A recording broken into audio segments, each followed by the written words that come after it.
Exam ready থেকে সকলকে স্বাগত। এই অঙ্কটি ওয়েস্ট বেঙ্গল পুলিশ এসআই 2020 পরীক্ষায় এসেছে। অঙ্কটিতে বলেছে যদি 4% সুদের হারে একটি নির্দিষ্ট সময়ে আসল ও সুদের অনুপাত 5:2 হয়, তবে আসল টাকা কত সময়ের জন্য বিনিয়োগ করা হয়েছিল। এখানে 4টি অপশন দেওয়া আছে।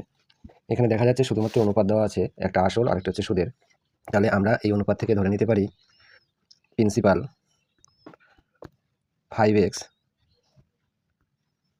এবং ইন্টারেস্ট অর্থাৎ I 2x। এখানে সময়ের কোনো উল্লেখ নেই, সেই জন্য আমরা সময়টিকে টি হিসাবে ধরছি।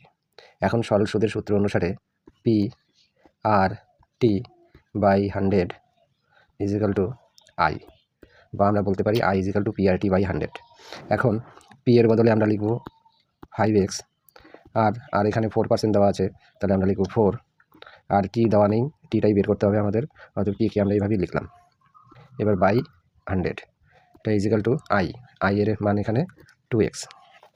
এবার যদি আমরা কাটাকুটি করি, এখানে এক্স, এখানকার এক্স কাটা যাবে, 5 দিয়ে 100কে কাটলে পারে আসবে 20, আবার 4 দিয়ে যদি 20কে কাটি তাহলে পরে আসবে 4 5 20। এখন শুধু টি ইজ ইকাল টু কোনাকুনি গুণ করলে পারে আমরা পাবো 10, তাহলে টাইমটা এখানে বেরিয়ে গেল, টাইমটা হবে 10 বছর। তাহলে এখানে অপশন এ সঠিক উত্তর।